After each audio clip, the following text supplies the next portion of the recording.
Hello friends, आप सभी का स्वागत है आपके चैनल सेलेक्टिव क्लास पर। डियर स्टूडेंट्स, इस लेक्चर में हम लोग बात करेंगे बहुत इम्पॉर्टेंट क्वेश्चंस पर जो पिछले सालों में पूछे गए हैं और जो भविष्य में भी पूछे जाते रहने की संभावना है। तो जो लोग assistant professor UGC net JRF या जीआईसी की प्रिपरेशन कर रहे हैं तो वो हमारे कोर्स को परचेस कर लें। उन्हें काफ़ी टेस्ट सीरीज मिल जाएंगी, complete matter PDF plus audio provide किया जाएगा और डाउट सेशन क्लास भी रखी जाती है। उसके लिए स्पेशल टाइम फिक्स किया जाता है। हमारी यूजीसी नेट जेआरएफ की फ़ीस 7,000 रुपये है, जो 1 साल तक के लिए वैलिड है, यानी आप 2 बार एग्ज़ाम हमारे साथ जुड़े रहकर दे पाएंगे। और अगर आप हमसे जुड़ना चाहते हैं जिसको साथ उसको डिस्काउंट करके हमने 5,000 रुपये कर दिया है यूजीसी नेट जेआरएफ के लिए।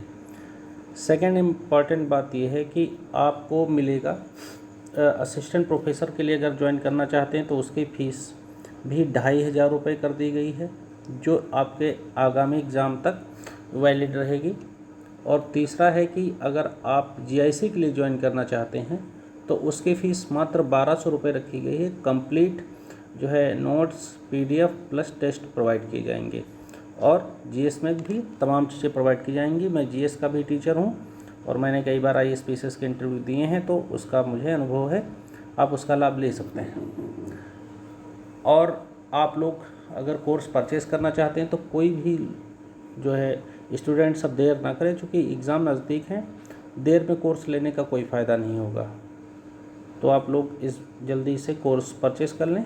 आप हमारे नंबर पर कॉल कर सकते हैं, हमें टेलीग्राम पर संपर्क कर सकते हैं, हमें व्हाट्सएप कर सकते हैं। हमारा मोबाइल नंबर है 7054161270 पर। आइए स्टार्ट करते हैं। समाजशास्त्र विषय की उत्पत्ति कब हुई है? तो 1838 में हुई है, जग जाहिर है, ठीक है। और इसके जनक थे समाजशास्त्र के ऑगस्ट कॉम्टे। अगला क्वेश्चन फिर वही है कि समाजशास्त्र की उत्पत्ति कब हुई है? तो 1838 में हुई है। अब यह है कि उत्तर प्रदेश में सर्वप्रथम समाजशास्त्र का अध्यापन कहाँ प्रारंभ हुआ? तो लखनऊ विश्वविद्यालय में प्रारंभ हुआ। देखो, ये क्वेश्चन पीजीटी में पूछा गया था, है ना। तो लखनऊ विश्वविद्यालय में जेके इंस्टीट्यूट ऑफ फंडामेंटल रिसर्च नाम का एक डिपार्टमेंट है, वहाँ से इसकी स्टार्टिंग हुई है। और पहले ये इकोनॉमिक्स के साथ पढ़ाया जाता था। मैं लखनऊ यूनिवर्सिटी से ही रिलेटेड रहा हूँ, तो मुझे ये चीज़ें पता हैं। और सबसे पहले मुंबई में शुरुआत हुई है, ये भी क्वेश्चन पूछा गया है पीजीटी में। आगे बढ़ते हैं। समाजशास्त्र का अध्ययन भारत में सर्वप्रथम कहाँ प्रारंभ हुआ? मुंबई में। देखिए, स्पेसिफिक क्वेश्चन आ गया है, मुंबई में प्रारंभ हुआ। वर्तमान समय में समाजशास्त्र के वैज्ञानिक अध्ययन की परिपक्वता और उसकी लोकप्रियता में सर्वाधिक योगदान कहाँ का है? तो अमेरिका का है। आगे बढ़ते हैं। समाजशास्त्र को अमेरिकी साइंस कहा जाता है क्योंकि अमेरिका में इसका सबसे ज़्यादा डेवलपमेंट हुआ है, इस वजह से अमेरिका में सबसे ज़्यादा विकास हुआ इस वजह से। अगला, समाजशास्त्र के प्रादुर्भाव के लिए कौन सी 2 घटनाएं जिम्मेदार हैं? फ्रांस की क्रांति और औद्योगिक क्रांति। औद्योगिक क्रांति 1750 के 60 के दशक में शुरू हुई और 1789 में फ्रांस की क्रांति हुई। दोनों घटनाएं बहुत इंपॉर्टेंट है। ऑप्शन डी सही हो गया। ये क्वेश्चन भी कई बार पूछा जाता है। अगला क्वेश्चन है कि समाजशास्त्र का जन्मस्थल कहाँ हुआ? तो जाहिर सी बात है फ्रांस में, चूँकि जो ऑगस्ट कॉम्टे हैं ये फ्रांस के रहने वाले थे। अगला क्वेश्चन है, समाजशास्त्र की उत्पत्ति एक विघटित समाज के काल में हुई जिसका लक्ष्य सामाजिक विघटन के कारणों के अध्ययन करना और समाज को व्यवस्था प्रदान करना था। बिल्कुल ठीक है। वही फ्रांस की क्रांति और औद्योगिक क्रांति का प्रभाव ये था कि एक परंपरागत समाज विघटित हो रहा था, एक नवीन समाज का निर्माण हो रहा था, उसी को पहचान करनी थी। दूसरा है, समाजशास्त्र केवल उस समाज में महत्व रखता है जो समाज संकटों से भरा हो। बिल्कुल नहीं। समाजशास्त्र किसी भी समाज का अध्ययन करता है, उसकी व्यवस्था, उसके परिवर्तन, उसकी स्थितियों के बारे में जानने की कोशिश करता है। इसलिए ऑप्शन सी हो गया। आगे बढ़ते हैं। इसमें चैप्टर वाइज सबसे अच्छा है कि आपको चैप्टर वाइज सारी चीज़ें पता चलेंगी। अगला, सभी विज्ञानों की तात्विक एकता उसकी पद्धति में है, ना कि उसकी विषय वस्तु में। तो ये कार्ल पियर्सन ने कहा है, कई बार पूछा गया है, तो आप लोग इसे याद रखेंगे, कार्ल पियर्सन। अगला, सभी विज्ञानों की एकता उसकी पद्धति में है, ना कि उसकी विषय वस्तु में। ठीक है, अब उससे देखो ये चेंज है, ना कि विषय वस्तु में नहीं, तो यहाँ पर ये स्टुअर्ट चेंज लगेगा। ये दोनों एक ही बातें नहीं हैं। अगला पॉइंट, वैज्ञानिक पद्धति की कौन सी विशेषता नहीं? तो सामान्यतया, निश्चयात्मकता और वैषयिकता, ये होती हैं वैज्ञानिक पद्धति की विशेषता। उसमें नैतिकता का कोई महत्व नहीं होता है।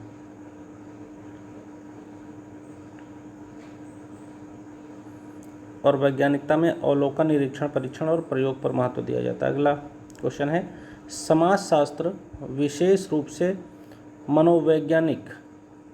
मनोविज्ञान को सहायता देता है, जैसे कि मनोविज्ञान समाजशास्त्र की विशेष सहायता करता है। ये मैकाइवर ने कहा। मैकाइवर की पुस्तक है सोसाइटी। अगला, समाजशास्त्र अन्य सामाजिक विज्ञानों की ना तो दासी है, ना गृहस्वामिनी है, बल्कि उसकी बहन है, बार्न्स एंड बेकर्स ने कहा। ये क्वेश्चन भी पीजीटी में मेरे ख्याल से पूछा गया है। अगला, समाजशास्त्र अन्य सभी विज्ञानों की किसके समान है? बहन के समान है, सिस्टर के समान है। अगला, समाजशास्त्र, क्रोबर क्या कहते हैं? समाजशास्त्र तथा मानवशास्त्र को बहनें कैसी बहनें कहा गया? जुड़वा बहनें कहा गया है। अब अगले समाजशास्त्री हैं ऑगस्ट कॉम्टे। ऑगस्ट कॉम्टे के बारे में हम लोग जानते हैं। इनका जो जन्म है फ्रांस में हुआ था 1798 ईस्वी में, और इनकी मृत्यु 1853 ईस्वी में हुई। ये समाजशास्त्र के जनक माने जाते हैं। इनके गुरु का नाम था सेंट साइमन, और इन्होंने प्रत्यक्षवाद का सिद्धांत दिया। प्रत्यक्षवाद इनका पद्धति शास्त्र है। कभी क्वेश्चन पूछ लिया जाए इनका पद्धति शास्त्र कौन है, तो प्रत्यक्षवाद है, ये आपको याद रखिएगा। अगला क्वेश्चन,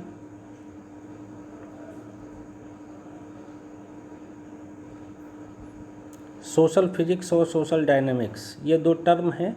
ये दोनों, सामाजिक भौतिकी इसको समाजशास्त्र को इन्होंने पहले कहा था, लेकिन चूँकि ये फिजिक्स के स्टूडेंट थे यानी इंजीनियर थे पेशे से, बाद में इसका नाम इन्होंने समाजशास्त्र रखा।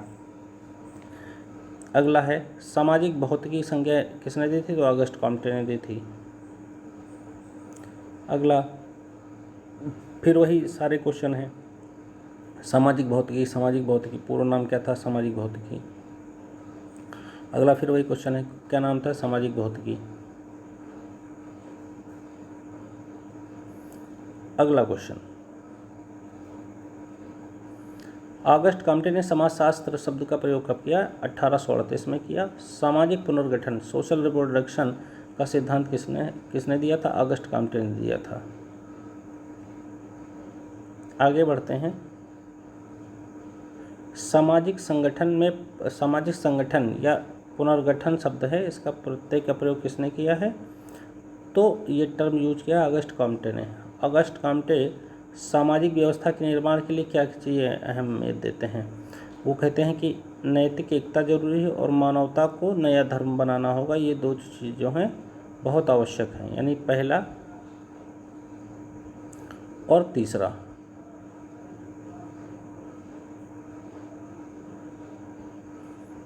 अगला, समाजशास्त्र आधुनिक समाज के पुजारी हैं, है ना? समाजशास्त्री आधुनिक समाज के पुजारी हैं, ऑगस्ट कॉम्टे ने कहा। और ऑगस्ट कॉम्टे ने यह भी कहा था समाजशास्त्र सभी विज्ञानों की रानी है, तो ये आप याद रखिएगा।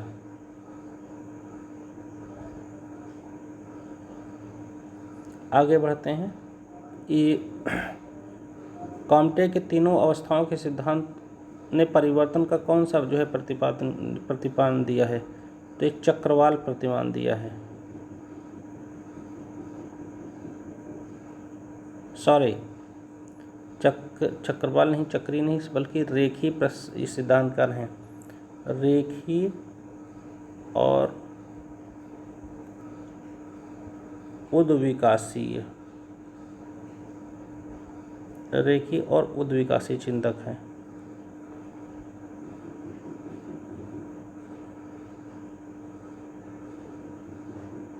आगे बढ़ते हैं, इनके परामर्शदाता क्या इनके बल्कि टीचर थे सेंट साइमन। अगला क्वेश्चन है 16 नंबर, कोट पर उस समय के सर्वप्रथम किस विचारक का या किस दार्शनिक के विचारों का सर्वाधिक प्रभाव पड़ा था? तो जवाब है सेंट साइमन। ऑगस्ट कॉम्ट के शिक्षक कौन थे? Saint Simon. अगला क्वेश्चन है 18 नंबर, ऑगस्ट कॉम्ट को समाजशास्त्र का जनक कहा जाता है क्योंकि उन्होंने क्या काम किया है? समाजशास्त्र शब्द की एक तो रचना की, दूसरा समाजशास्त्र के अध्ययन को वैज्ञानिक तरीका सोचा है। तो इसमें कोई भी एक आंसर सही नहीं है, बी सी आंसर सही है इसके।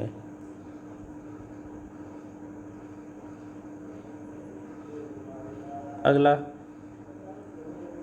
समाजशास्त्र के जनक कौन है? ऑगस्ट कॉम्टे हैं। समाजशास्त्र के जनक कौन है? ऑगस्ट कॉम्टे हैं। समाजशास्त्र क्या है? सामाजिक व्यवस्था और प्रगति का विज्ञान है, ये याद रखिएगा। सामाजिक व्यवस्था और प्रगति का विज्ञान है समाजशास्त्र।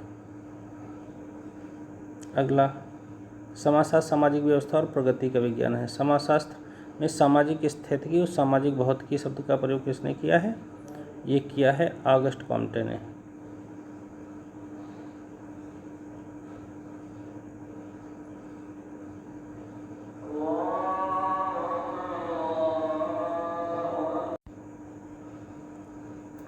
अगला क्वेश्चन है, ऑगस्ट कॉम्टे ने सामाजिक व्यवस्था का समाज के अध्ययन के लिए कौन सी दो बातों को ध्यान में रखा है? तो पहला टर्म है सामाजिक स्थिति विज्ञान, दूसरा है सामाजिक गति विज्ञान, यानी सोशल स्टैटिक्स और सोशल डायनेमिक्स, ये दो टर्म यूज किए हैं इन्होंने। आगे इनका क्वेश्चन है कि समाजशास्त्र ने विज्ञानों का संयोजन श्रेणी क्रम के रूप में किया है, तो उसमें कौन सा क्रम आता है? तो देखिए काफ़ी ये टिपिकल क्वेश्चन हो जाता है, लेकिन मैं इसका एक ट्रिक बता रहा हूँ जो आप लोग याद रखेंगे। जैसे हम लोग पहले एमए करते हैं, एम से मतलब है मैथ। दरअसल इन्होंने समाजशास्त्र को सबसे ऊपर सर्वोच्च स्थान प्रदान किया था, जिसे क्वीन ऑफ ऑल साइंसेस भी कहते हैं, उसका नाम है समाजशास्त्र। तो उसके बेस में क्या है? मैथ है। तो हम लोग क्या करते हैं? MAPCBS, मैथ या गणित, नक्षत्र विज्ञान, भौतिक शास्त्र, रसायन शास्त्र और उसके जीव विज्ञान, समाजशास्त्र, यानी हम लोग ऐसे याद रखें कि MA करते हैं, फिर फिजिक्स, केमिस्ट्री, बायोलॉजी, ये याद रखें समाजशास्त्र। MAPCBS का कंसेप्ट याद रखें तो आपका काम हो जाएगा।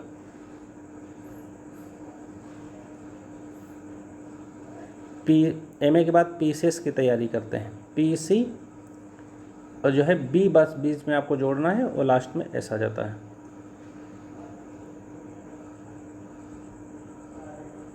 आगे बढ़ते हैं, जो है कि ऑगस्ट कॉम्टे ने विज्ञानों के संस्करण में प्रथम स्थान किसे दिया है?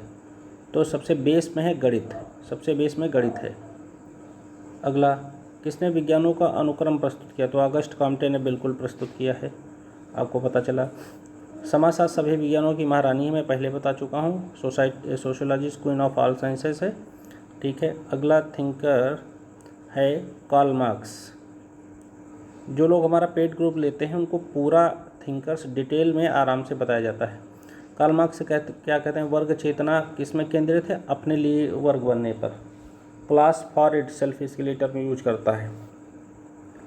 फॉल्स कॉन्सनेंस टर्म भी ये यूज करते हैं, class for it self, class in self,